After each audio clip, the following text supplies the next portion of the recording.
so here's Mirko Duvnjak. Oh my gosh, so what's going on? Oh boy. All right, so let's do a quick little recap. Where did you grow up? I grew up in a town called East Chicago, Indiana, right next to Gary, Indiana, where Michael Jackson and the Jackson 5 were from. Now listen to that. Now you went to what high school? It no longer exists. It was East Chicago, Washington. And what class of what? For 1975. The class of 75, so disco was right happening. And then what, you decided to join the Army or did we go to college? With my poor grades, I was not about to get in college. Okay. I did not want to go to work in the steel factory just about 6 blocks from the house. And I kind of wanted to join the Navy because I liked those Cracker Jack uniforms. Yes, yes.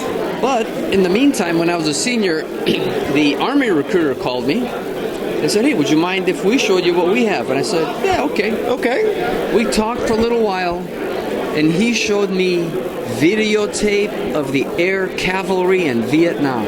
Wow.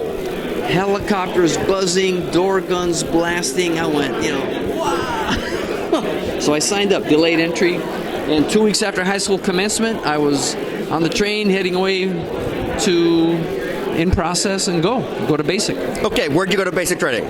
Fort Leonard Wood, Missouri. Okay. During June and July. Yeah. Hot, sticky, humid. And then you go to AIT. And where did you go for that? Fort Rucker, Alabama. Fort Rucker, and what was your MOS? I was 67 November Huey helicopter repairman. Yes. So you got orders after you graduated to where? Fort Ord, California. Fort Ord, beautiful. Monterey, California. Monterey, one of the most naturally beautiful places on earth. Totally unlike growing up 6 blocks from a steel factory. Right, in Chicago. So what unit were you attached to? The 2nd Squadron, 10th Cavalry, the Buffalo Soldiers. And these were hotel model Hueys? What were these? Yes, we had... I'm sorry, we had UH-1Hs. H models. H models. We had G model Cobras and OH-58 Alphas. Wow. And you did that for how long? I did an initial 3-year tour in the regular Army. Regular Army. Yeah. And what happened when you were up? Then I became a crew chief with the CAV. Then I... Wait, at Fort Ord? At Fort Ord. Got off of active duty, went back to Northwest Indiana in the summer. To do... I wasn't really sure. Okay. And I said, what the heck am I doing back here? Okay. So I came to Los Angeles to go to the commercial diving school in Wilmington, in LA Harbor. Now they're going to use a GI Bill to go to that school? And I did. Yeah, you guys are hearing this. The GI Bill. So you went to the school. My first job on the Queen Mary. Oh. I was the diver's tender, so we actually maintained the hull. You guys hear that? Do you remember who owned the Queen Mary during that time? I'm testing your memory, but... Ooh. Yeah, so this is 1979, 80? Yeah. Yeah? You're diving, and what happened? And my roommates from the time, so I had gotten out of the active duty 10th Cavalry, and my roommate, actually a gentleman, we were looking at room listings. A lot of people rented rooms to diving students. Right. He had just gotten out of the 82nd Airborne, and we became roommates at this one lady's house. And he joined the 12th Group Special Forces here at Los Alamitos. As a guard member? As a reserve. As a reservist. Yeah. And he just kept talking it up, and he invited me to come down with him to see the base. And I came down. The Army Reserve Hueys were running up. Yep. A flight of them. The 336. Yes, the 336 assault helicopter. And just feeling those sound pressure waves hitting my chest, the nostalgia hit.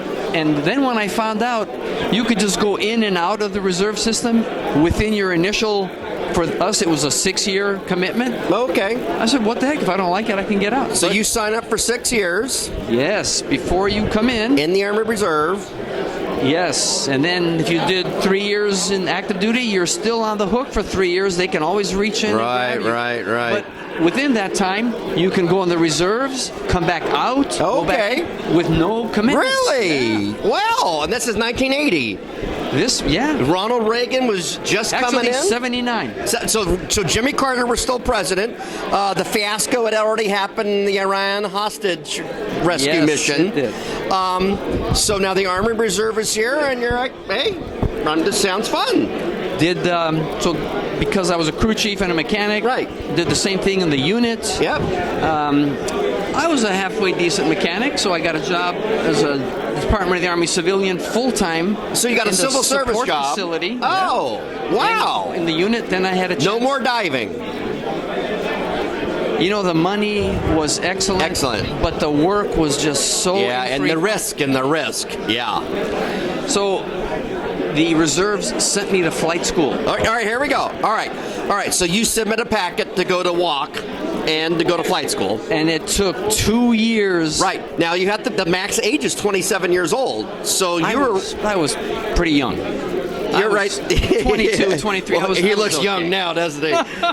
So you get accepted. It took 2 years. Right. One time, my flight physical got sent back because somebody made an entry in blue ink. Yeah, it has to be, exactly. So you end up going, so you go to Fort Rucker, and you're flying in what kind of helicopters for the training? Because they changed. So you go through 1981, 82? Yeah, 1982. What did we fly in 82? So we were initially learning in the TH-55. 55s, okay. Which was a little two-seat, four-cylinder piston job. And then into the Hueys, UH-1. The hotel models. Yes. Okay, and then you graduate, and you come back to the 336? 336, W01. As a pilot. As a pilot. The National Guard had some interesting openings, more opportunities for kind of advancement and getting more aircraft. So I switched from the Guard, from the Reserves to the Guard. And you went to what unit in the Guard? The 18th Cavalry Squadron. All right, so we went to the Air Cav. Wow, what could be worse? Yeah. And what are we flying? So UH-1Hs, but there I had the chance, then got into the UH-1M, the Mike model. So the Mike gunships were also here, which are infamous. If you ever saw the 1977 movie King Kong, those aircraft were actually filmed in the movie, and the whole thing was, so you'll see another video that explains all that. So good, you did the Mike models and the hotel models, and you did that till... Then became a PC in both of those. Oh. Here in the CAV. That's pilot and command. Then I had a chance to go to the OH-58s. So where'd you go to transition school for that? They did a local transition. Local right syllabus here at Los Al, which is the way it should be. You already had experience, 2 other airframes. That's fantastic. So you're in the 58, and you're still in the CAV. Yes. And you're still doing an observation, right? Yes. So you're pointing. Aero Scout. You're flying, snooping around. Yes. To call in the Cobras, right? yes. And Which I then became qualified in. Right. So subsequently. We're going to be coming in here because the Cobras arrived. Yeah. And that was 1993, 4? No, it was later. Yeah, I thought it was later. It was later. It was like... It took a while to get 2000, here. the Mike models were going... No... Yeah, 2000, like 99, 90s, 2000. yeah. Then the Cobras started coming. And they weren't here for very long, unfortunately. It seems like they were here for maybe 5 years because they were supposed to get the Apaches, which never happened. So here's the story. We're getting there. What a story. So the Cobras had to go. Cobras went. We had surveys done at the hangar, how it was going to get upgraded to support the soon-to-be-coming Apaches. Correct. All of us CAV aviators went to transition school. Transitions. I went Apache aircraft qualification. They did for me/to me. I finished qualification on a Friday and started maintenance test pilot course Monday. On the Apache. On the Apache. Oh, man. In the month of July. Man, I'm telling you. In Lower Alabama. Because I was already a maintenance test flight examiner in the Kiowas, they waived all the requirements. So I came back, expecting to get the Apache. The Comanche that was going to go to the active duty was canceled. Yeah. So the Apaches that were going to leave and cascade down to the Guard never happened. Never happened. The